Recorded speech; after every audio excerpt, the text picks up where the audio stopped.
చూస్తే మనమందరము నిద్రించము గాని నిమిషములో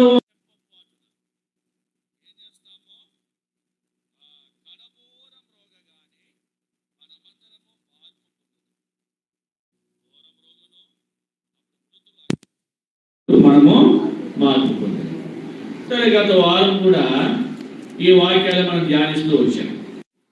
మరి మర్మం ఏంటంటే బోరం రోగును, ఏ బోర, ఆ బోర పేరు కూడా ఇక్కడ రాశాడు, కడబోర.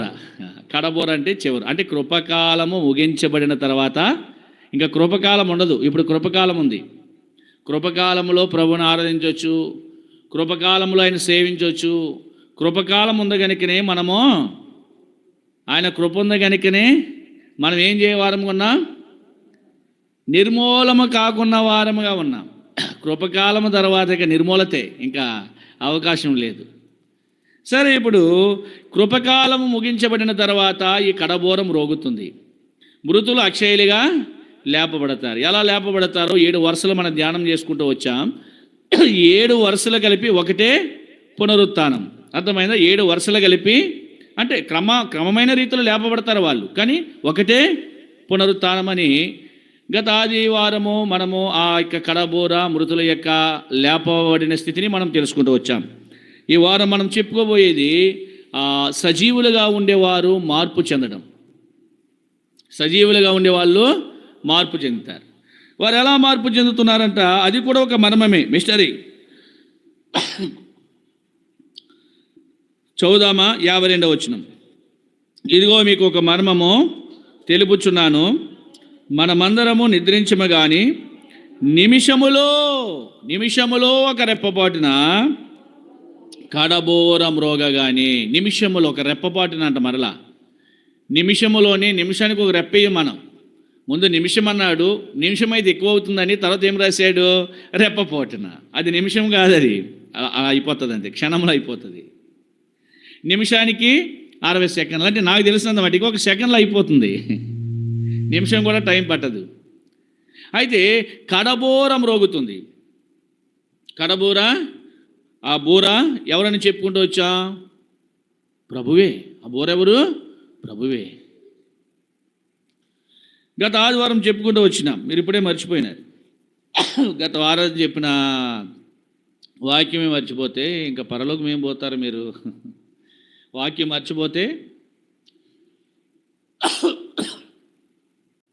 దేవుని మర్చిపోయినట్టే. వాక్యం మర్చిపోతే దేవుని మర్చిపోయినట్టే. అందుకే వాక్యమును హృదయంలో భద్రం చేసుకోవాలి. ఎంతకాలమైనా జ్ఞాపకం ఉండాలి. అర్థమైందా? నేను సండే క్లాస్లో నేర్చుకున్న వాక్యాలన్నీ కూడా నా హృదయంలో ఉంటాయి. అందుకే ఈరోజు నేను మీ మధ్య నిలబడి బోధించగలుగుతున్నాను. చాలామంది అడుగుతారు, మీ బైబిల్ ట్రైనింగ్ ఎక్కడయింది?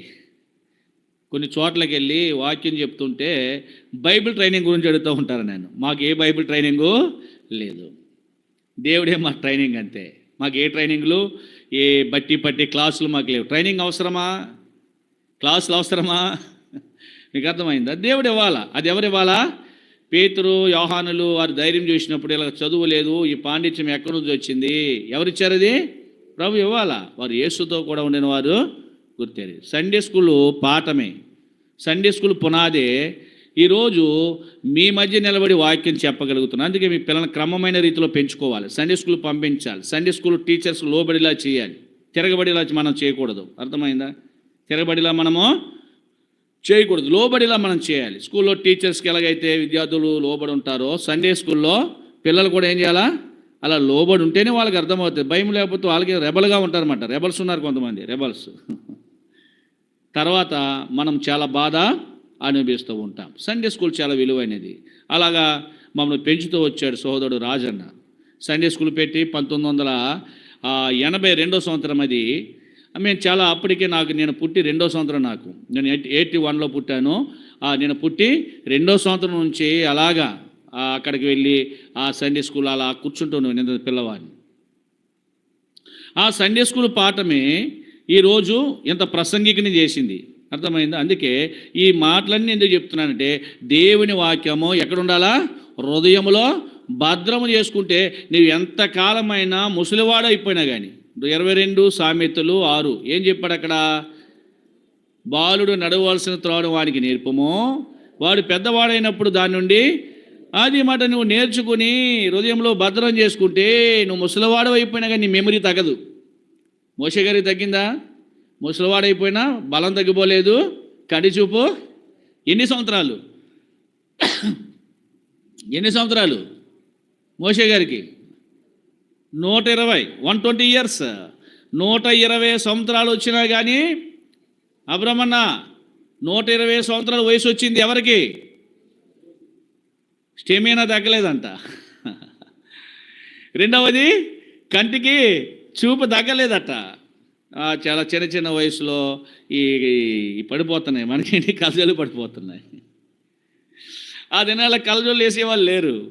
దేవుడు అంతా బలం ఇచ్చుకుంటూ వచ్చాడు. కనుక దేవుని యొక్క వాక్యాన్ని మన హృదయంలో భద్రం చేసి, ఇలా చెప్పాలంటే చాలా ప్రాక్టికల్గా చాలా విషయాలు ఉన్నాయి, కానీ వాటిని మేము చెప్పలేము. మన అసలు పాఠంలోకి వద్దాం. సరే, ఇప్పుడు బోర మ్రోగుతుంది, అది కడబూర. అప్పటికి కృపకాలము ముగించబడుతుంది. ఈ బోర యొక్క ఉద్దేశము కృపకాలము ముగించబడుతూ వచ్చిందని అర్థం. సరే, ఇప్పుడు మృతుల గురించి గత వారం మనం ధ్యానం చేసినాము. వారు ఎలా లేపబడతారో మనం ధ్యానం చేస్తున్నాము. 1000 ఏండ్ల పాలన గురించి విన్నాము. 7 ఏండ్ల శ్రమల గురించి కూడా మనము వింటూ వచ్చాం.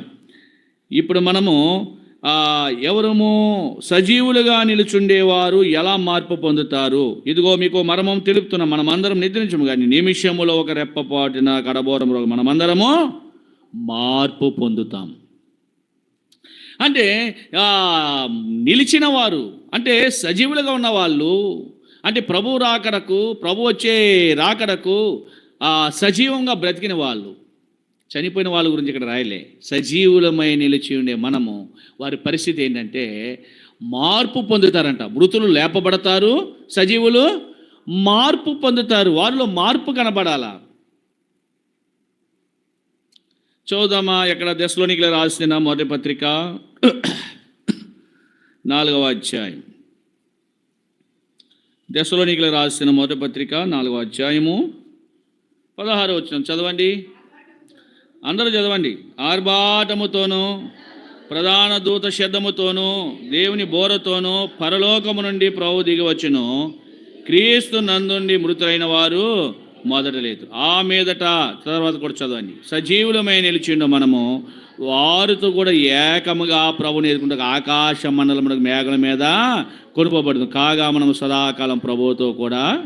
ఇప్పుడు చాలా ఆశ్చర్యంగా ఉంది మాట. మృతులతో కలిసి మనం కూడా వెళ్ళిపోతామంట. ఎక్కడికి? మనమంటే ఆ దినానికి ప్రభు వచ్చే రాకడకు, సెకండ్ కమింగ్, ఆ కడబోర శబ్దానికి ఎవరైతే సజీవులుగా నిలుచుంటారో, ఎవరైతే ప్రభు చిత్తానుసారంగా బ్రతుకుతారో, నిలిచి ఉండేవారు మృతులతో కలిసి వెళ్ళిపోతారంట. వాళ్ళు లేపబడుతున్నారు, వీళ్ళ మార్పు చెంది వీళ్ళు ప్రభుని ఎదుర్కోవడానికి ఎక్కడికి వెళ్తున్నారు? మధ్యాకాశములోనికి. ఏ ఆకాశం అది? ఆకాశము. తర్వాత మధ్యాకాశంలోనికి వెళ్ళిపోతున్నారు. ఆకాశం కదా, మధ్యాకాశం ఉంది, మధ్యాకాశంలోకి వెళ్ళిపోతున్నారు వాళ్ళు. దేవుని చిత్తం అయితే 7 స్టెప్పులు ఉంది. 7 స్టెప్పుల గురించి ఆకాశం, మహాకాశాలు ఇవన్నీ ఎప్పుడన్నా దేవుడు అవకాశం ఇచ్చినప్పుడు మరలా దేవుడు నన్ను చెప్పమంటేనే అవి మీతో పంచుకుంటాను. సరే, ఇప్పుడు మధ్యాకాశంలోనికి ప్రభువుని ఎదుర్కోవడానికి మేఘాల మీద వారు దేని మీద పోతున్నారంటే వీళ్ళు సజీవులుగా నిలిచి ఉండే వాళ్ళందరూ మేఘాల మీద వెళ్తున్నారు. దానికి ముందు మాత్రం ఒకటి మాత్రం మాట్లాడుతూ వచ్చాడు. మార్పు పొందిన వారే. ఎవరు పోతారంట? వాళ్ళు మేఘాల మీద అందరూ పోరు. మేఘాల మీద అందరూ పోరు. శ్రమల ముందు అందరూ పైకెత్తబడరు. 3.5 సంవత్సరాలు శ్రమలైతే ఇంకో 3.5 సంవత్సరాలు మహాశ్రమలు. చాలా భయంకరంగా ఉంటుంది ఈ లోకం. పాట ఉంటుంది, తల్లి జాడ పిల్లకి లేదు, పిల్ల జాడ తల్లికి లేదు, యేసయ్య ఉగ్రత రోజు అనే పాట కూడా ఉంటుంది. అదే ఆ రోజు అని నేను సువార్తలో కూడా ఒక ఆయన పాడినాడు.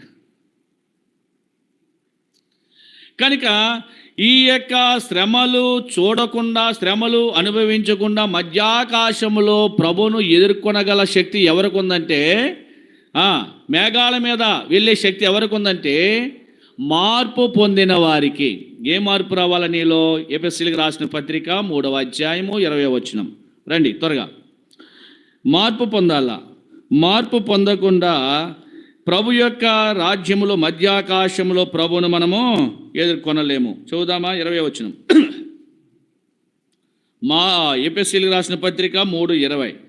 మనలో కార్యసాధకమైన తన శక్తి చొప్పున మనము అడుగు వాటన్నిటికంటేనో ఊహించు వాటన్నిటికంటేనో అత్యధికముగా చేయ శక్తి గల దేవునికి క్రీస్తు యేసు మూలముగా సంఘములో తరతరములు సదాకాలము మహిమ కలుగునుగాక. ఆమేన్. ఇక్కడ మనకు కావాల్సిన మాట ఏంటంటే, మనలో కార్యసాధకమైన, సాధకము వర్క్, పని జరగాలి. మనలో ఏం జరగాల? ఒక పని జరగాల. ఆ పని ఎవరి ద్వారా జరగాల? తన శక్తి చొప్పున. తన శక్తి. ఎవరి శక్తి? నీ శక్తి కాదు, దేవుని శక్తి నీలో పనిచేయాల. మార్పు రావడం అంటే ఎవరి శక్తి పని చేయాలా? దేవుని యొక్క శక్తి నీలో దైవశక్తి పని చేయాలా. అంటే పునరాశక్తి నీలో ఉండాలి, పునర్జీవం నీలో ఉండాలి, శిలువ శక్తి నీలో పనిచేయాలి. ఇంకో మాటలు చెప్పాలంటే శిలువ శక్తి నీలో పని చేయాలి. శిలువ అంటే ఏంటి? శ్రమే. అర్థమైందా? శిలువ అంటే శ్రమే. అంటే శిలువ శక్తి పని చేయాలా, పునరాజ్యం నీలో ఉండాలా, పునరుత్థాన శక్తి నీలో పని చేయాలి. నీ శక్తి పని చేయకూడదు. నీ శక్తి పని చేస్తే ఏం చేస్తావు నీకు తెలియదు. మతి భ్రమించిన వాడుగా ఉంటావు. ఇందాకేమో ఏం చెప్పుకున్నావు? హోషేయ గ్రంథంలో మతి చెడిపోయిందంట. మతి చెడి నువ్వేం చేస్తావో తెలియదు. కనుక ఇప్పుడు నీ యొక్క శక్తి పని చేయకూడదు. దైవ శక్తి అంటే దైవికమైన శక్తి నీలో పని చేయాలి. అదే మార్పు. మరి ఆ శక్తి ఎలా వస్తుంది? అసలే దైవికమైన శక్తి నీలోకి ఎలా వస్తుంది? అది ఎలా పనిచేస్తుంది? పౌలు ఏమన్నాడు? చదవండి. గలతీయులకు రాసిన పత్రిక తీయండి, మర్మాలు తెలుసుకోండి. ప్రభు వాళ్ళ దగ్గరికి వెళ్ళే ముందు దైవశక్తి నీలో పనిచేయాలా, ఆయనే తన కార్యం నెరవేర్చాలా. 20వ వచనం, 2వ అధ్యాయం 20వ వచనం. గలతీ 2:20. నేను క్రీస్తుతో కూడా సిలువ వేయబడి ఉన్నాను, ఇకను జీవించువాడను. ఈ అనుభవంలోనికి నువ్వు రావాలి. నువ్వు మార్పు పొందాలి, నీవు మారాలి, లేక నీలో మార్పు జరగాలి, తన శక్తి పని చేయాలి, దేవుడే నీలో పని చేయాలంటే నువ్వేం చేయాలా? జీవించువాడవు నీవు కావు. రమేష్ ఉన్నాడు మన దగ్గర. రమేష్ అయితే జీవించడు. అర్థమైందా? నీవైతే ఏం చేయవు? జీవించవు. ఎందుకు జీవించవు? నీవు నిజంగా జీవించేవాడవైతే నువ్వు జీవానికి అధిపతిగా ఉంటావు. నీకు అర్థమైందా? నువ్వు జీవించేవాడవైతే నీవు జీవానికే అధిపతిగా ఉంటావు. జీవం నీ దగ్గర ఉంటుంది. నీ జీవం నీ చెప్పినట్టుగా చేస్తుంది. కానీ అయితే నీ జీవము నీది కాదు. ఈ జీవము నీది కాదు. నీవైతే బ్రతకకూడదు అన్నాడు ఇక్కడ. జీవించువాడనైతే నేను గాను. అందుకే అన్నాడు ఇక్కడ అగ్రిప పేస్తు వాళ్ళు అంటారు, ఏమంటారంటే, పౌలా నీకు అతి విద్య వలన ఏమైపోయాడు, నువ్వు వెరివాడు అయిపోయావు అంటారు. ఎక్కడ ఉందా మాట చూడండి. పౌలు గారు ఇలా మాట్లాడుతుంటే అపొస్తలుల కార్యములు చూడండి. అతి విద్య వలనంట అంటే వాళ్ళు తెలుసుకున్నది అదే. రండి 26వ అధ్యాయం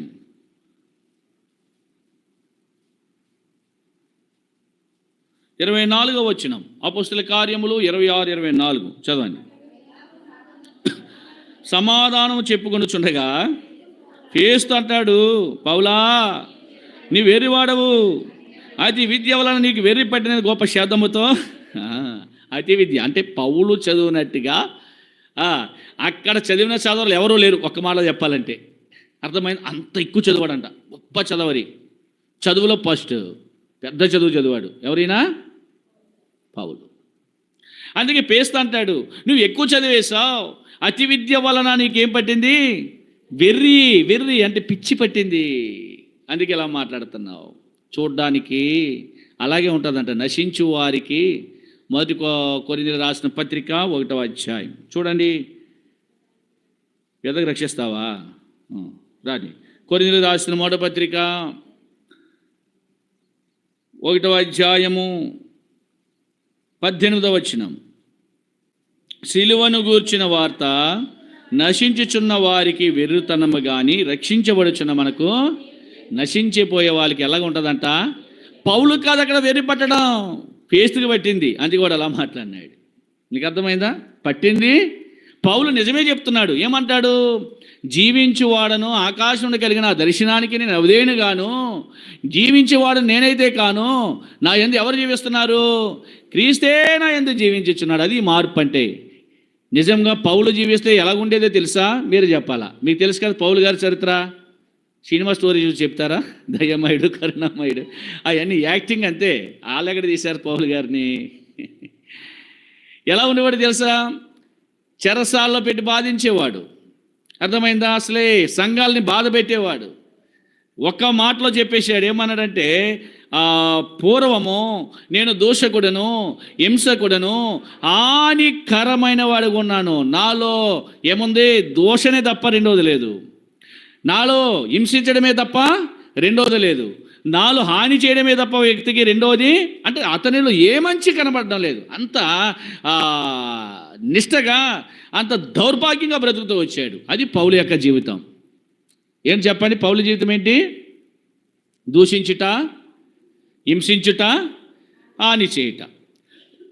అంటే దోషంలో ఉన్నాడు, హింసలో ఉన్నాడు, హానికరమైన జీవితంలో అతడు బ్రతుకుతూ వచ్చాడు. అది పౌలు యొక్క బ్రతుకు. ఇప్పుడైతే దూషించాడు, హింసించాడు, హాని చేయడు. ఏం చేస్తాడు? మంచి పోరాటం పోరాడుతాడు. తర్వాత విశ్వాసాన్ని కాపాడుకుంటాడు. మూడవది తన యొక్క పరుగును కడముట్టిస్తాడు. అంటే ఆ అనుభవంలోకి వచ్చేసాడు. మంచి చేస్తాడు, విశ్వాసిగా జీవిస్తాడు. తర్వాత తను ఏ ఉద్దేశంతో పని చేస్తున్నాడో దేవునికి సాధనమైపోయాడంట. కార్యసాధకం ఎలా జరిగిందో తెలుసా? నువ్వు ఇక్కడ నుంచి చూడండి. ఆ పౌలు రక్షించబడిన తర్వాత ఇక్కడ ప్రభు అనే ప్రవక్తను పంపించి ప్రార్థన చేసినప్పుడు అతడు లేచి బాప్తిసం పొందుతూ వచ్చినప్పుడు ఇక్కడ ఏం రాశాడు చూడండి. 9వ అధ్యాయం 15వ వచనం. అపోస్తలుల కార్యములు 9:15. త్వరగా. అపోస్తలుల కార్యములు 9:15. అందుకు ప్రభువు, నీ వెళ్ళుము, అన్యజనులు ఎదుట, రాజులు ఎదుట, ఇశ్రాయేలు ఎదుట నా నామమును భరించడు ఇతడు నేను ఏర్పరచుకొనిన సాధనమైనాడు. ఇప్పుడు పౌలు గారిలో ఏం జరిగింది? దేవుని యొక్క కార్యసాధకం జరిగింది, దేవుని యొక్క పని జరిగింది. ఏంటి ఇప్పుడు పౌలు గారు ఏమయ్యాడు? దేవుని యొక్క సాధనమయ్యాడు, పనివాడయ్యాడు. ఒక్క మాటలో చెప్పాలంటే దేవుని వాడుకునే పనిముట్టిగా చేయబడుతూ వచ్చాడు. తనంతట తాను ఏ పని చేయలేడక. ఎందుకంటే క్రీస్తే తన యందు మనలో ఇట్టి అనుభవము రావాలి. మార్పు పొందాలంటే దేవుని యొక్క కార్యసాధకము నీలో జరగాలి. ఆయన శక్తే నీలో పనిచేయాలి. ఆయన శిలువ కార్యమే నీలో పనిచేయాలి. నీ అంతటా నువ్వు ఏదియో చేయకూడదు. అర్థమైందా? ఏం రాశాడు బైబిల్లో? కొరింథీయులకు రాస్తూ మొదటి పత్రికలో, రండి, దేవుడు అన్నిటి మీద నీకు స్వతంత్రాన్ని కల్పించాడు. కొరింథీయులకు రాసిన మొదటి పత్రిక 6వ అధ్యాయము 12వ వచనం చదవమ్మా. అన్నిటి యందు నాకు స్వతంత్రము కలదు కానీ అన్నీయు చేయదగినవి కావు. నేను దేని చేత లోపరుచుకొన బడనొల్లను. అన్నిటి యందు స్వతంత్రం దేవుడు నీకు ఇచ్చాడు. భార్య మీద ఇచ్చాడు, భర్త మీద ఇచ్చాడు, బిడ్డల మీద ఇచ్చాడు, ఇల్లు మీద ఇచ్చాడు, ఉద్యోగం మీద ఇచ్చాడు, ఆస్తుల మీద ఇచ్చాడు, అంతస్తుల మీద ఇచ్చాడు. అన్ని దేవుడు నీకు ఇచ్చాడు. కానీ అన్నిటి మీద నీకు స్వతంత్రం ఉంది కదా, అన్నీ నువ్వేం చేయకూడదు? చేయకూడదు. స్వతంత్రం నిన్ను ఎవడు ఆపుతాడు? నేను స్వతంత్రంగా చేశాడు దేవుడు. ఆ స్వతంత్రం ఇచ్చింది ఎవరు? ఇంతకుముందు నీకు స్వతంత్రం లేదు. ఎప్పుడు? ఎక్కడ? పరాయి వాడి దగ్గరికి వెళ్ళిపోయినప్పుడు. అర్థమైందా? వాడి దగ్గర నీకు స్వతంత్రమో, వాడు మార్కెట్లోకి పడేసినాడు, నిన్ను సంత బజార్లో పడేసాడు అపవాది. కానీ దేవుడు నిన్ను కొని నిన్నేం చేశాడు? స్వతంత్రినిగా చేశాడు, స్వతంత్రం ఇచ్చాడు కదా అని నీ ఇష్టానుసారంగా నువ్వు బ్రతకడానికి కాదు. దేవుని యొక్క కార్యసిద్ధి నీలో పనిచేయాలి. చేయకపోతే ఏమవుతుంది చెప్పండి? చేయకపోతే ఏమవుతుంది? ఇందువలననే మీలో అనేకులు బలహీనులు, రోగులు, చాలామంది నిద్రిస్తున్నారు. బలహీనతలు నీకు ఉంటాయి, రోగాలు వస్తాయి, నిద్రలోకి పోయే వాళ్ళు ఉన్నారు. ప్రభు బల దగ్గరికి వెళ్ళే ముందు దేవుని యొక్క కార్య సాధకముగా నేను చేయబడ్డానా లేదా పరీక్ష చేసుకో. చేయబడకపోతే ఎవరు మృతులతో కలిసి నీవు మేఘాల మీద కొనుపోబడవు, పరలోకం వెళ్ళవు, మధ్యాకాశం చేరవు. చూద్దామా ఇంకేం రాసినాడు చూడండి. ఫిలిప్పీలకు రాస్తా అంటాడు. రండి, ఫిలిప్పీలకు రాసిన పత్రిక 2వ అధ్యాయం 13వ వచనంలో అదే పౌలు గారు. రండి, ఫిలిప్పీలకు రాసిన పత్రిక 2వ అధ్యాయము 13వ వచనం చదవండి. ఎందుకనగా కార్యసిద్ధి కలుగజేసుకుంటేను తన దయా సంకల్పము నెరవేరుటకే మీలో కార్యసిద్ధి కలిగేవాడు దేవుడే. అర్థమైందా? ప్రభు శక్తి పని చేయాలి. ప్రభు శక్తి లేకపోతే ప్రభువును మనము కలుసుకోలేం. మధ్య ఆకాశంలో ఆయన ఏం చేయలేమో కలుసుకోలేం. 1000 ఏండ్ల పాలనలో మనకు పాలు లేదు, పునరుత్థానంలో పాలు అనేది లేదు. అందుకన్నాడు మొదటి పునరుత్థానంలో పాలు గలవారు ధన్యులు అన్నాడు. ఆ ధన్యత నీకు ఉండదు. ప్రభు యొక్క శక్తిని నీలో పనిచేయాలి, కార్యాసాధకం అవ్వాలా. ఆయన ఆయన ఆయన చెప్పినట్టుగా నువ్వు నడవాలా, ఆయనే పని చేయాలా. మాట్లాడితే ఎవరు పని చేయాలా? దేవుడే పని చేయాలా. నీవైతే పని చేయకూడదు, నువ్వు కనపడకూడదు, అసలే నువ్వు తగ్గిపోవాలా. నువ్వేమవ్వాలా? నిన్ను తగ్గాలి యేసు, నీవే చాలి. నేను తగ్గాలి యేసు, నీవే చాలి. నేను పూర్తిగా మరుగై నీవే కనబడాలి. నేను పూర్తిగా మరుగై నీవే కనబడాలి. ఇది ఏ నా ప్రార్థన నీ చిత్తము, ఇది ఏ నా ప్రార్థన. మనం దాన్ని రివర్స్గా పాడుతూ ఉంటామట. నేను హెచ్చాలి యేసు, నీవే తగ్గాలి. ఇంకెక్కడ పోతాను పరలోకం? నీవు హెచ్చిపోతే నీ అంతటా నువ్వు అన్నిటినీ చేసేస్తే, స్వతంత్రం ఉంది కదా, నీ ఇష్టానుసారంగా బ్రతికితే నీవెక్కడ పోతావు? నీలో కార్యసిద్ధి జరగదు, ప్రభు శక్తి పనిచేయదు, నువ్వు మార్పు పొందలేవు. మృతులతో కలిసి మేఘముల మీద ప్రభువును నువ్వేం చేయలేవు, ఎదుర్కొనలేవు, మధ్యాకాశానికి చేరలేవు. 1000 ఏండ్ల పాలనలో నీకు పాలు పంపులు ఉండవు.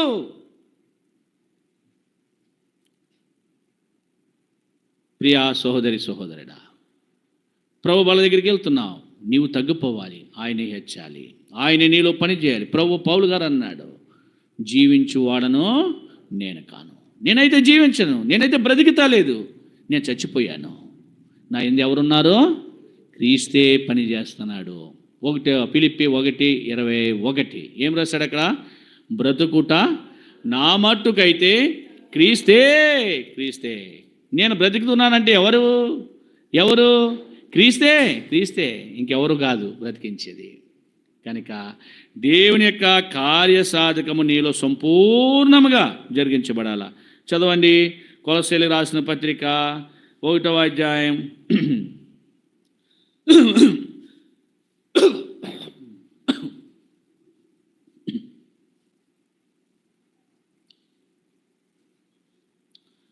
28వ వచనం. ప్రతి మనుషుని క్రీస్తునందు సంపూర్ణినిగా చేసి ఆయన ఎదుట నిలువబెట్టవలనని సమస్త విధముల జ్ఞానంతో మేము ప్రతి మనిషికి బుద్ధి చెబుతూ ప్రతి మనిషికి బోధించుచు ఆయనను ప్రకటించుచున్నాం. ఇటు పౌలు అంటాడు, ప్రతి మనిషి కూడా ఏం చేయాలంట? క్రీస్తునందు సంపూర్ణులు కావాలని. అర్థమైందా? ఈరోజు ఈ శాలేమో ప్రార్థనా మందిరంలో 2వ వర్తమానం ఎందుకోసం అంటే, నువ్వు క్రీస్తునందు ఏమవ్వాలా? సంపూర్ణరాలుగా ఉండాలి, సంపూర్ణమైన వాడుగా ఉండాలి, క్రీస్తులో ఉండాలి, క్రీస్తు నీలో పనిచేయాలి. అందుకోసమే ఈ సంపూర్ణత కొరకే ప్రతి మనిషికి బుద్ధి చెప్పేవాడుగా ఉన్నాడంట. ఎవరైనా? పౌలు గారు. ఆయన సంపూర్ణుడిగా చేయబడ్డాడు. ప్రతి మనిషిని కూడా ఏం చేయబడాలా? ఆయన సంపూర్ణతలో ఉండాలని, క్రీస్తు వలె ఉండాలని, క్రీస్తు కార్యం వారిలో జరగాలని ఆ మానక బుద్ధి చెప్తున్నాడట. ఇక్కడ ఏం చెప్తున్నాడండి? ప్రతి మనిషికి కూడా బుద్ధి చెప్పుచు ప్రతి మనుషునికి బోధించు. ప్రతి మనిషినికి, ఆయా జాతుల వాళ్ళు ఎవరైనా కానీ, భాష వేరైనా, జాతి వేరైనా, రంగు వేరైనా, వాళ్ళందరికీ కూడా ఏం చేసేవాడంట? ఈయన బుద్ధి చెప్పేవాడంట. ఎలా ఉండాలా, అలా ఉండాలా. కొంతమందికి ఈ బుద్ధి గల మాటలు ఎలా ఉంటాయి? అసహ్యంగా ఉంటాయి మాట, బాధకరంగా ఉంటాయి. బుద్ధి చెబితే ఎలా ఉంటుందంట? అసలు ఈ బుద్ధి గలవాడి యొక్క పరిస్థితి ఏంటి? బండ మీద ఇల్లు కట్టుకున్నాడు, వానలు వచ్చాయి, వరదలు వచ్చాయి, అది ఏమైపోయింది? కోలలేదు. ఎందుకంటే అతడు బుద్ధితో బ్రతికాడు కనుక. బుద్ధి లేని వాడి పరిస్థితి ఏంటి? నిర్లక్ష్యంగా ఉన్నాడు, ఇల్లు కట్టుకున్నాడు, కూలిపోయిందంతే. కూలిపోయే జీవితంలో నువ్వు ఉంటావా? బుద్ధితో బ్రతకాలని ఆశపడుతున్నావు. అందుకే బుద్ధి తెచ్చుకోవాలా, బుద్ధిగా బ్రతకాలా. బుద్ధి గల కన్యక ఏం చేయబడ్డది? చేర్చబడుతూ వచ్చింది. బుద్ధి లేని కన్యక విడిచిపెట్టబడుతూ. ఇలా చాలా సందర్భాలు బైబిల్లో ఉన్నాయి. ప్రియ సహోదరుడా, బుద్ధి గలవారు. ఇక్కడ బుద్ధి చెప్పేవాడుగా ఉన్నాడు. ఏమి కారణమో? క్రీస్తు ఆ యొక్క కార్యసాధకము లేక క్రీస్తులో వారు ఏమవ్వాలా? సంపూర్ణులు కావాలా. సంపూర్ణత అంటే సంపూర్ణత, ఇంకా ఖాళీ లేదు మాట. అంటే మొత్తం అంతా క్రీస్తే, మాట్లాడితే క్రీస్తే, పాడితే క్రీస్తే, నడిస్తే క్రీస్తే. అర్థమైందా? యాత్రికుడునైనా నేను ఆ బస్సులో పాటలు పాడుచు అంటాడు. అంటే యాత్రలో కూడా, ప్రయాణంలో కూడా పాటలు పాడడమే. ఎక్కడైనా క్రీస్తే, మాట్లాడితే క్రీస్తే. అదే రావాలా. అంటే క్రీస్తులో సంపూర్ణత అంటే నీళ్ళు ఎవరు కనిపించాలా? క్రీస్తే కనిపించాలా. అందుకే క్రీస్తు యేసు మనసును మీరును కలిగి ఉండి అంటాడు. ఇప్పుడు సజీవులుగా ఉండే మనము ఇటువంటి మార్పులని మనం తీసుకురావాలి. అందుకే చూడండి 29వ వచనంలో అంటాడు, కొలస్సీ 1:29, అందు నిమిత్తము నాలో బలముగా కార్యసిద్ధి కలిగేయు ఆయన క్రియాశక్తిని బట్టి నేను పోరాడుచు. ఇప్పుడు బలముగా జరుగుతుందంట. ఎవరి పని? క్రీస్తు యొక్క క్రియాశక్తి అంటే ఆయన పని, ఆయన పనిలో బలము. ఆయన పని ఎలా జరుగుతుందంట? బలముగా జరుగుతుందంట. ఎవరిలో? పౌలు గారిలో. అందుకోసమే అదేం చేస్తాడంట? పోరాటాలు ఉన్నాయి ఆయనకి. పోరాడుచు ప్రయాసపడుతున్నాడు. పోరాటం లేనిదే క్రైస్తవ జీవితం లేదు. అర్థమైందా? పోరాటాలు ఉన్నాయి నీకు. పోరాడు. యోబు 7:1, నరుల జీవిత కాలం అంతా భూమి మీద యుద్ధకాలమే కదా, పోరాడు. ఎపిఎస్సి 6లో రాశాడు. ఎపిఎస్సి 4 అనుకుంటు చూడండి. ఎపిఎస్సీలకు రాసిన పత్రిక 6వ అధ్యాయంలో రాశాడు. 12వ వచనం.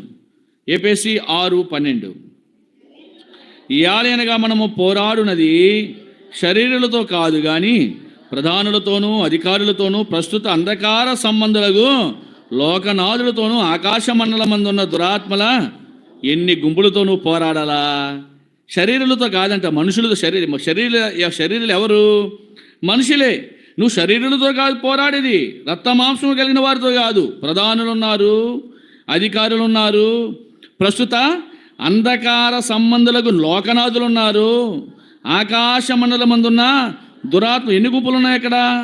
అధికారులు, ప్రధానులు, అధికారులు, అంధకార సంబంధమైనవి, ఆకాశ మండలమందున్న దురాత్మ. ఎన్ని గుంపులు? 4 గుంపులు అక్కడ కనబడుతున్నాయి. వీటన్నిటితో నువ్వు పోరాడాలా. జాగ్రత్త. ఈ పోరాటములు ఎక్కడ ఈ పోరాటం విషయమై నువ్వు ప్రయాస పడకపోతే విడిచిపెట్టబడతావు. ఎక్కడ?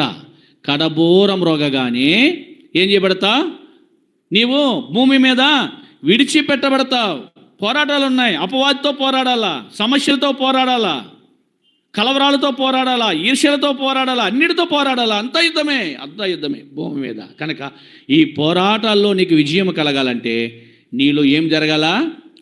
క్రీస్తు యొక్క కార్యసిద్ధి, తన శక్తి కొలది నీలో పనిచేయాలి. క్రీస్తు పనిచేయాలా. క్రీస్తు నీలో ఉంటే, క్రీస్తు కార్యం నీలో, క్రీస్తులో సంపూర్ణమైన దానివిగా నీ ఉంటే కనుక తప్పనిసరిగా నువ్వేం చేస్తావు? ఈ పోరాటంలో ఏం చేస్తావు? విజయాన్ని సంపాదించుకుంటావు. అందుకన్నాడు, క్రీస్తు అనుగ్రహించు సర్వాంగ కవచమును ధరించుకున్నాడు అంటాడు. చూడండి 13వ వచనంలో, ఎఫెసీయులకు రాసిన పత్రిక 6:13, అందుచేతను మీరు ఆపద్దినమందు వారిని ఎదిరించుటకును సమస్తమును నెరవేర్చిన వారి నిలబడి శక్తిమంతులైనడు దేవుడిచ్చు సర్వాంగ కవచం. ఆ కవచంలో ఏమున్నాయో ఇంకా క్రింద చదివితే మనకు అర్థమవుతాయి. వాటిని మనం ధరించేది వారంగా ఉండాలి. అంటే క్రీస్తును ధరించుకోవాలి, క్రీస్తు ఉండాలి, క్రీస్తు నీలో పనిచేయాలి. ఎప్పుడైతే క్రీస్తు నీలో అంటే ఆయన కార్యసాధకము నీలో పనిచేస్తూ ఉందో, ఇప్పుడు ఈ కడబోర శబ్దము ఎప్పుడైతే మ్రోగుతూ వచ్చిందో, ఇప్పుడు క్రీస్తు ఏం చేస్తున్నాడంట? మేఘాలతో వస్తున్నాడంట. ఎక్కడికి? మేఘంలో పంపాడంట. ఏం పంపాడు? మేఘాలు పంపించాడంట. వెళ్ళండి నాలో వాళ్ళు ఎలాగున్నారు? సంపూర్ణులుగా. ఇదిగో మృతులైతే వచ్చేసారు, 7 వరుసల ప్రకారం వాళ్ళు వచ్చేసినారు. వారితో వీరు కూడా రావాలి సజీవులు. వారి కోసం ఏం పంపించాడైనా? మేఘాలు పంపించాడు. ఇప్పుడు ఏలియా మరి పరలోకానికి ఆరోహణం అయిపోయినాడు. ఏలియా గురించి మనం చూస్తే రాజు గ్రంథంలో పరలోకానికి ఆరోహణమవుతూ వచ్చాడు. ఈ పరలోకమునకు ఆరోహణమైన ఏలి యొక్క పరిస్థితి ఏంటి? ఎలా వెళ్ళాడైనా పరలోకానికి? ఎలా వెళ్ళాడు? అగ్ని రథాల మీద వెళ్ళాడా? బాగా చదవండి బైబిల్. ఎలా వెళ్ళాడైనా? గాలి వచ్చింది. ఏ గాలి అది? సుడిగాలి. తిప్పుకుంటూ ఆ మేఘాల మీద ఎక్కించింది అన్నమాట. అర్థమైందా? ఈ గాలి ఎక్కడ తీసిపోయింది? మేఘాల మీద తీసిపోయింది. ఆ మేఘాలతోనే ఆయన వెళ్ళాడు. చదవండి అన్నమాట. రాజులు 2వ గ్రంథము, రాజులు 2 కింగ్ చాప్టర్ రండి. రాజులు 2వ గ్రంథము 3వ అధ్యాయం. రాజులు 2వ గ్రంథము 3వ అధ్యాయము 11వ వచనం. వారు ఇంకా వెళ్ళుచు మాట్లాడుచుండగా, రాజు 2వ గ్రంథం 2వ అధ్యాయం 11. వారు ఇంకా వెళ్ళుచు మాట్లాడుచుండగా, చదవండి. అగ్ని రథమును అగ్ని గుర్రములను కనబడి వీరిద్దరిని వేరు చేశాయి. అర్థమైందా? వేరు చేశాయి. అప్పుడు ఏలియా సుడిగాలి చేత ఆకాశం మేఘాల మీదకి ఆరోహణమైపోయాడు. అంటే సుడిగాలి వచ్చి ఏం చేసిందంట? ఏలియా గారిని అగ్ని రథాలు అగ్ని గుర్రాలు ఎందుకు పంపించాడు అంటే, ఈయనేమో వదిలిపెట్టనంటాడు. ఎవరైనా? ఎలీషా అంటాడు, నేను నిన్ను వదిలిపెట్టను. దేవుడు నన్ను ఎరుకు వెళ్ళమన్నాడు, అయ్యా వదలను. ఎక్కడ బేతేలు వెళ్ళమన్నాడు, వదలను. యోర్దాను పొమ్మన్నాడు, వదలను. ఎక్కడికి వెళ్ళినా కానీ యెహోవా జీవముతోడు, నీ జీవముతోడు. అమ్మా, ఎంత మంచి సేవకుడు అండి అయినా. అందుకే ఏలియా 1% కార్యాలు చేస్తే ఏలియా 2% చేశాడంట. 2 కార్యాలు. ఏలియా కంటే ఎలీషా ఎక్కువ అద్భుతాలు చేశాడంట. ఆయన కోరుకున్నది కూడా అదే. నీ ఆత్మలో 2 పాలు నాకు కావాలి. ఏం కావాలా? దొరికింది. దానికి ఒక పరీక్ష పెట్టాడు. ఒకసారి చెప్పినాడు మీకు, అవసరమైతే మరలా ఎప్పుడన్నా ప్రభు చెప్పమన్నాడు, చెప్తాను. సరే, ఇప్పుడు ఏలియా ఎలా వెళ్ళాడు? ఇప్పుడు అగ్నిరాధాలు అగ్ని గుర్రాలు గుర్తుపెట్టుకోండి, వేరు చేసే వీళ్ళిద్దరిని. మధ్యలో వచ్చి వేరు చేయకపోతే ఆయన వదిలిపెడతలేదు. ఏం చేస్తాడు మరి ఆయన? ఒకవేళ గాలి వెళ్ళిపోతే కాలు అట్టేసుకుంటాడేమో. ఎవరిని చెప్పరండి ఆయన అలా ఎగిరిపోతున్నాడండి. ఏలియా గారు ఎగిరిపోతున్నాడు. ఇలాగా ఎగిరిపోతుంటే ఎలీషా గారు ఏం చేయాలా? వదిలిపెట్టినాడు కదా, నేను కూడా వచ్చేది కాలు పట్టుకుంటే ఈయన కూడా ఎగిరిపోతాడు. అందుకు ప్రభు ఏం చేశాడు? వీళ్ళిద్దరిని వేరు చేయడం కొరకు అగ్ని రథాలు అగ్ని గుర్రాలు అంటే ప్రభువే వచ్చేసాడు అక్కడికి. ఎవరు వచ్చారు? God is fire. దేవుడు అగ్ని. అవి వచ్చి ఏం చేసిందంటే వీళ్ళిద్దరి మధ్యలో ప్రవేశించినాయి అంట. ఇప్పుడు ఈ అగ్నిని దాటుకుని ఎవరు రాలేరు? ఎలీషా రాలేడు. ఈ ఏలియా గారి అగ్ని దాటుకుని, అయ్యో నన్ను ఎంతో నమ్ముకొని ఉన్నాడే ఎలీషా, తన తల్లిదండ్రులను వదిలిపెట్టి వచ్చాడే అని ఎవరు వెళ్ళలేరు? అంటే ఇద్దరికంత అన్యోన్యమాట, అంత క్లోజ్, అంత ఇష్టమైపోయారు ఇద్దరికిద్దరు. ఒకరినొకరంతా ప్రేమించుకుంటూ వచ్చారు. అందుకే దేవుడు ఏం చేశాడు? వారిద్దరిని విడగొట్టాడు. అక్కడ విడగొట్టి ఇప్పుడు వెంటనే పంపించాడు. ఏం పంపించాడు?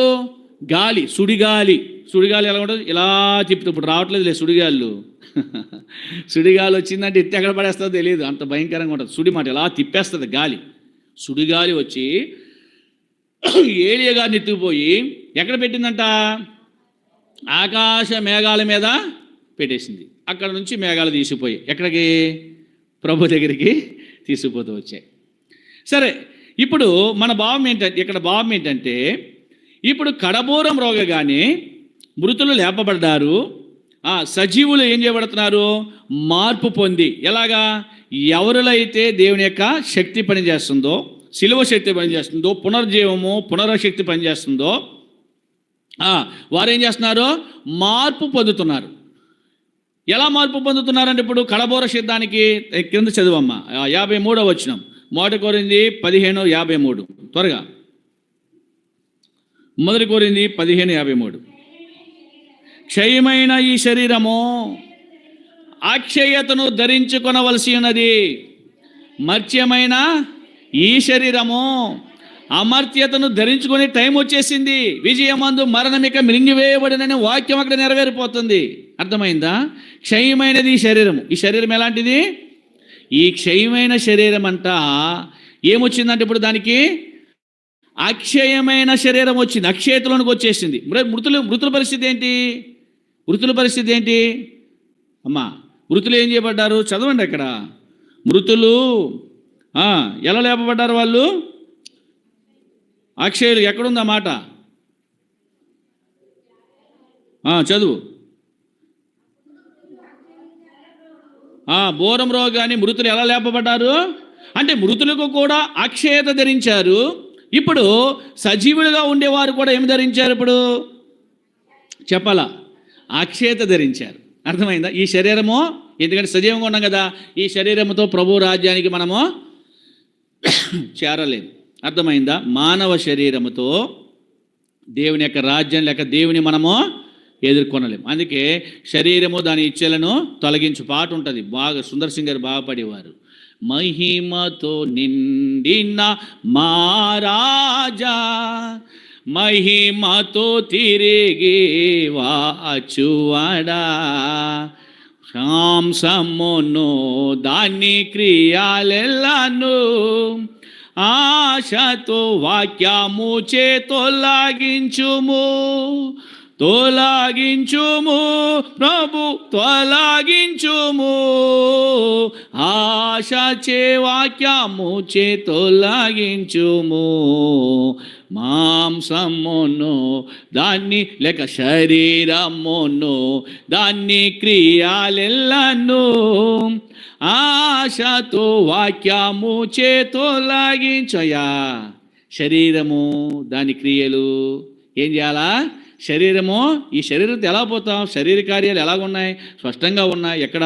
మార్కు సువార్త 7వ అధ్యాయం 20వ వచనం నుంచి మనం చదివితే మనిషిని యొక్క శరీరంలో ఏమున్నాయో లేక మనిషి యొక్క రూపంలో హృదయంలో ఏమున్నాయో మనకు కనబడుతున్నాయి. అయితే గలతీ పత్రికలో మనం చూస్తే శరీర కార్యములు స్పష్టంగా అక్కడ కనబడుతున్నాయి. ఏంటయ్యి?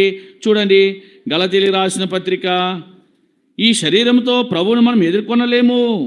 అందుకే ఈ శరీరము మార్పు పొందేసింది. మార్పు పొందిన శరీరముతో మనం ప్రభువు దగ్గరికి వెళతాం. ఇది అద్భుతమైన సత్యం, ఇది అద్భుతమైన మర్మం. అది చదవండమ్మా. గలతీలకు రాసిన పత్రిక 5వ అధ్యాయము ఎన్నో వచనమది చదవండి. శరీర కార్యములు స్పష్టంగా ఉన్నాయి. 19వ వచనం నుంచి జారత్వము, అపవిత్రత, కాముకత్వము, విగ్రహారాధన, అభిచారము, ద్వేషములు, కలహములు, మత్సరములు, క్రోధములు, కక్షలు, భేదాలు, విమతములు, అసూయలు, మత్తతలు, అల్లరితో కూడిన ఆటపాటలు మొదలైనవి ఇంకా ఉన్నాయి. కానీ అన్నీ ఇక్కడ రాయలే. అన్నీ రాయడానికి ఇక్కడ బైబిల్ చాలదు, అంటే పెద్ద పుస్తకం అయిపోతుంది అన్నమాట. ఇంకా ఉన్నాయి, మొదలైనవి అంటే ఇంకా ఉన్నాయి. ఇవన్నీ శరీరంలో ఉన్నాయి. అందుకే ఈ పౌలు అంటాడు, ఈ పత్రిక రాసిన పౌలే, కొరింథీయులకు రాసిన పౌలే ఎక్కడ రాశాడంటే రోమా పత్రిక కూడా రాశాడు. ఆయన ఏమన్నాడు ఆ పత్రికలో శరీరం గురించి? రండి రోమీయులకు రాసిన పత్రిక 18వ వచనం, 7వ అధ్యాయం 18వ వచనం చదవండి. 7వ అధ్యాయము 18వ వచనం. దౌర్భాగ్యం అలవాటు అయిపోయింది మీకు. నాయందు అనగా నా శరీరమందు మంచిది ఏదియూ నివసింపదని. చాలు. శరీరములో ఏముంది? మంచి లేదు. ఈ మంచి లేని శరీరంతో నువ్వు ప్రభును చూడలేవు, ప్రభుని ఎదుర్కొనలేవు, ప్రభు రాజ్యం చేరలేవు. కడబోరం రోగుతుంది. భూరా శబ్దంబు నింగేంద్వా నేంపా గాంచేదామేసో మాయేధూటా ఓర్పోతో మేము వేచియుంటిమి. నిద్రించువారు నిలతూరిలన్ ప్రాణప్రియుడా, ప్రాణప్రియుడా, రమ్ము మా యేసు పాడేదము హల్లెలూయా. ఎంతో సంతోషం ఎగిరిపోయేదం పాఠాలతో. జాగ్రత్త, బోరం రోగుతుంది. మంచి లేని శరీరముతో నువ్వు ప్రభుని ఎదుర్కొనలేవు.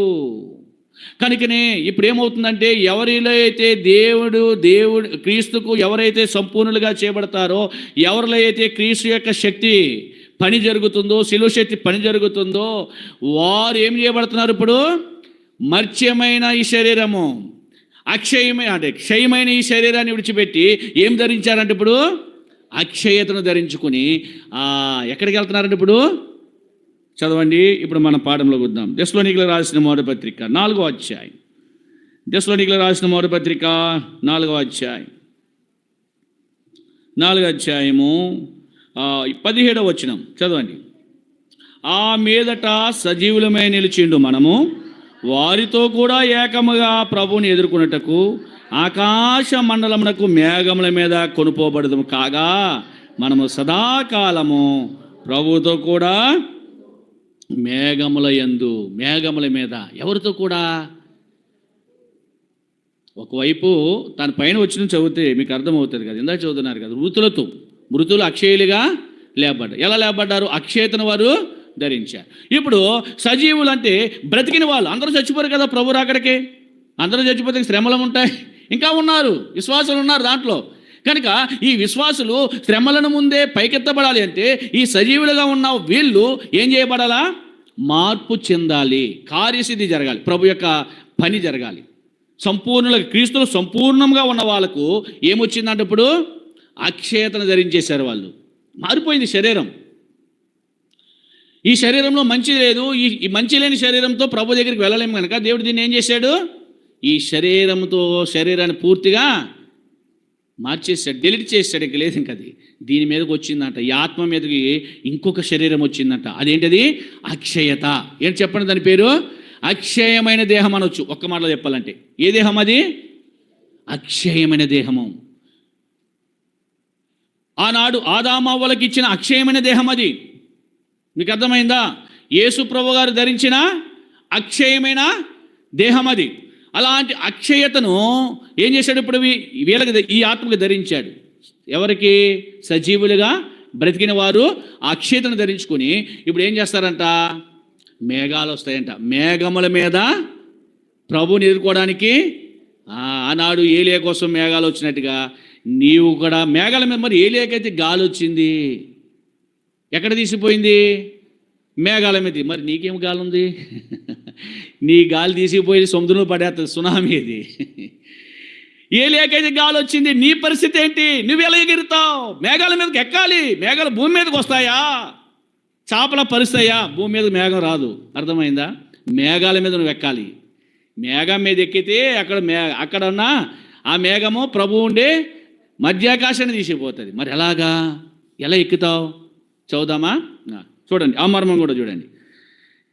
ఐజియా చాప్టర్ 40, యెషయా గ్రంథము 40వ అధ్యాయం. యెషయా గ్రంథము 40వ అధ్యాయం.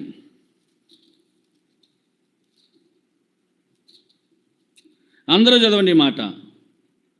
31వ వచనం. అందరూ చదవండి, అందరూ తీయండి, అందరూ చదవండి. నీవు మేఘాల మీద ఎలా కొనుపోబడతావో స్పష్టంగా రాశాడు అక్కడ. యెహోవా కొరకు ఎదురు చూచువారు నూతన బలము పొందుదురు. వారు పక్షి రాజుల వలె రెక్కల చాపి పైకి ఎగురుదురు, అలయక పరిగెత్తుదురు, సొమ్మసిల్లక. అబ్బా, ఎంత ధన్యత, ఎంత అద్భుతమైన మర్మం అది, ఎంత మిషరీ అది.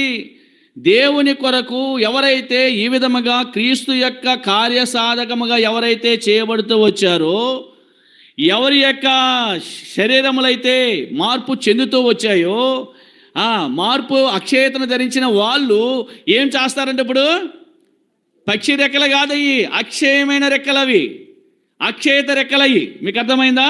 పక్షిని పోల్చాడు. పక్షి ఏ విధంగా అయితే రెక్కలతో ఆకాశానికి ఎగిరిపోతున్నాడో, అంటే పక్షి కొంతవరకు ఎగరగలదు, కానీ నువ్వు ఆకాశ మండలం మీదకి ఎగిరే అంటే ఆ మేఘాల వరకే నువ్వు ఎగరగలవు.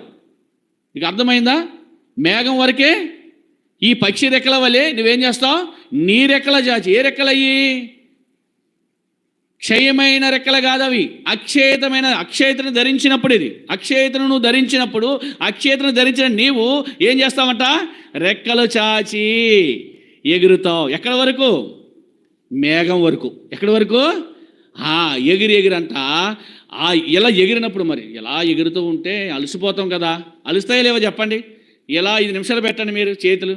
మోషే గారు ఎలా పెట్టాడు చేతులు ఎత్తేసి, చేతిలో ఏమైపోయినాయి? ఎలా పెడితే ఏమవుతాయా? తేలిగ్గా ఉంటుందా చెయ్య? అది ఉండవలసిన స్థానంలో ఉంటేనే తేలిగ్గా ఉంటుంది. ఎలా ఉంటేనే తేలిగ్గా ఉంటుంది. ఇలా ఉంటే నాకు 5 నిమిషాలకే పట్టేసినాయి. నిమిషానికి 5 నిమిషాలే కాదు, నిమిషానికే నిమిషం కూడా కాలేదేమో. బొరెక్కిపోయి మోషే గారి చేతులు ఇలా దించేశాడంట. దించేస్తే అక్కడ యుద్ధం జరుగుతుంది. అమాలేకులకు గెలుపు వచ్చేసిందట. ఎవరికి వచ్చింది గెలుపు? చెప్పరేంటండి? ఇజ్రాయేలు ప్రజలకు అమాలేకులకు యుద్ధం. అక్కడ మోషే గారు ఏమో ఆకాశం ఉందన్న దేవుని వైపు, ప్రభువా నీవే మా దిక్కని 2 చేతులు ఖాళీ చేతులు ఆయన వైపు చూపించాడంటే ఎలా. అయ్యో మోషే నా కోసం ఎంతో విజ్ఞాపన చేస్తున్నాడు, నా వైపు చేతులు ఎత్తుతున్నాడని ఏం చేశాడు? ప్రభు విజయం ఇచ్చేవాడు. ఎప్పుడైతే మోషే గారు చేతులు పొరివెక్కిని దించేశాడని, దించేసేసరికి అమాలీకి లేచి ఇశ్రాయేలును కొట్టేస్తున్నారంట. బాబోయ్, ఈ సంగతి చూశారు ఎవరు? యెహోషువ, కాలేబులా, హూరు క్షమించండి, అహరోను హూరు, క్షమించండి, అహరోను హూరు. అహరోన్ అంటే వాళ్ళ అన్న. ఊరంటే మరి కొన్ని చరిత్రకారులు చెప్తూ ఉంటారు ఊరు గురించి. ఆయన మిరియాము భర్త అని అలా చెప్తూ ఉంటారు. బైబిల్ అయితే రాయబడలేదు, కానీ కొన్ని చరిత్రకారులు, బైబిల్ పండితులు చెప్తూ ఉంటారు. సరే, లేని విషయాలు మనం చెప్పుకోకూడదు. సరే, ఊరు ఎవరండి? హూరు. అహరోను హూరులు ఏం చేశారు? సంగతి గమనించారంట. యెహోషువ మర్చిపోయిన యుద్ధశాలి, యుద్ధం చేస్తున్నాడు భూమి మీద. యెహోషువే చేస్తున్నాడు. ఇప్పుడు మోషే స్థానంలో ఎవరున్నారో? యెహోషువ ఉండి యుద్ధం చేస్తున్నాడు. అహరోను ఊరులు చూసి, ఇదేమిరా ఈయన చేతులు దిగిపోతుంటే ఎవరికి వచ్చేస్తుంది విజయమో? అమాలేకీయులు నగ్గుతున్నారు. ఈయన చేతులు ఎత్తుతుంటే ఇజ్రాయేలు లేదు, ఈ మోషే చేతులు దించడానికి లేదని వెళ్ళిపోయి అహరోనో చేపట్టుకున్నాడంట. ఇలాగా ఊరో చేపట్టుకున్నాడంట. ఈయన నిలబడి ఇంకా బరువు అవుతాడేమని ఒక రాయి తీసుకొచ్చారంట. ఆ రాయి వేసి రాయి మీద కూర్చోమన్నారంట. కూర్చొని ఒకడు ఈ చేయిని ఆదుకున్నారంట, ఒకడు యుద్ధం అయ్యే వరకు చేతులు దిగనివ్వలే. మీకు అర్థమైందా? అంటే దీని భావం ఏంటంటే, దేవుని కార్యము జరుగుతున్నప్పుడు సొమ్మసిల్లరు, అలయరు. మీకు అర్థమైందా? ఆ బండ ప్రభును గుర్తు చేస్తుంది. ఆ బండ మీద ఆదుకున్నాడు కనుక చేతులు నిలబెట్టగలిగారు. సరే, ఇక్కడ మనం చూస్తే నీవు అక్షయమైన రెక్కలు ధరించి ఏం చేస్తావు? పైకి ఎగురుతావు. ఎక్కడ వరకు? మేఘముల వరకు మాత్రమే. ఈ తీసుకెళ్ళి ఎక్కడ పెడతాయంట నిన్ను? ఎక్కడ పెడతాయి? మేఘాల మీద కూర్చోబెడితే, ఏలియాని కూర్చోబెట్టినట్టు. అయితే ఇలా ఎగిరినప్పుడు నీ రెక్కలు ఏమవ్వంటప్పుడు? అలయాక పరుగెత్తుదురు, అలయాక పరుగెత్తెదారు, సొమ్మసిల్లక నడచిపోవుదురు, సొమ్మసిల్లక నడచిపోవుదురు. యెహోవా కొరకు ఎదురు చూచువారు నూతన బలము పొందుదురు. వారు పక్షిరాజుల వలె రెక్కలు చాచి పైకి ఎగు. ఒక్కసారి పక్షిరాజు ఎలా అందంటే, కొన్ని దాదాపుగా చాలాసేపు ఏం చేస్తుంది? అది దాదాపు ఒక పావు గంట కావచ్చు. ఒక్కసారి ఇలా ఎగిరిందంటే పక్షిరాజు అస్తమాట రెక్కలాడించదు, అలా ఆకాశంలో తిరుగుతూనే ఉంటుంది. అందుకే దేవుడు ఏ రెక్కలతో పోల్చాడు వీటిని? పక్షిరాజు. ఒక్కసారి ఎలా అన్నావంటే వెళ్ళిపోతున్నావంతే. ఎక్కడికి? ఈ అలిసిపోవిక. ఎందుకు అంతమాలు కొట్టుకునే పరిస్థితి లేదు. అలయక పరిగెత్తుతావు. ఎక్కడికి? మేఘాల మీదకి. సొమ్మశిలక మేఘాల మీద ఉన్నప్పుడు మేఘాల మీద నడిచి వెళ్ళిపోతావు. ఎంత అద్భుతమైన ధన్యత! ఈ ధన్యత నీకొద్దా? ప్రియా సహోదరి సహోదరుడా, కడబోరం మ్రోగుతుంది, మృతులు అక్షయులుగా లేపబడుతున్నారు, అక్షేతను ధరించి లేపబడుతున్నారు. సజీవులమై నిలిచిండు నీవు కూడా అక్షేతను ధరించి మేఘాల మీద కొనిపోయే టైం వచ్చేసింది. యెహోవా కొరకు ఎదురు చూడవా? దేవుని కొరకు బ్రతకవా? నీవైతే బ్రతకవద్దు. నీళ్ళు ఎవరు బ్రతకాలా? క్రీస్తే నీలో ఎప్పుడైతే బ్రతికాడో, దేవుని కార్యం ఎప్పుడైతే నీలో పనిచేసిందో అప్పుడే నువ్వు మార్పు చెందుతావు. లేకపోతే ఏం చేస్తావు? విడిచిపెట్టబడతావు. శ్రమలున్నాయి, మహాశ్రమలున్నాయి, భూమి అంతముంది, 1000 ఏండ్ల పాలనలో నువ్వు ఉండవు. 1000 ఏండ్ల పాలనలో నీవు ఉండవు. అందుకే అన్నాడు. తర్వాత పునరుత్థానంలో 2 ఉన్నాయి. రెండో పునరుత్థానం ఏంటి? ఎవని పేరైనను జీవగ్రంథమందు కనబడిన యెడల వాడు మండుచున్నా అయిపోయాడు. వాడికి పునరుత్థానం లేదు, రెండో మరణం ఉంది. మీకేముంది? అయితే అక్కడ 1000 ఏండ్ల పాలనలో ఉన్న వాళ్ళే మొదటి పునరుత్థానంలో ఉన్న వాళ్ళే రెండో పునరుత్థానంలో కూడా కనబడతారు. ఎంత అద్భుతమైన సత్యం అది!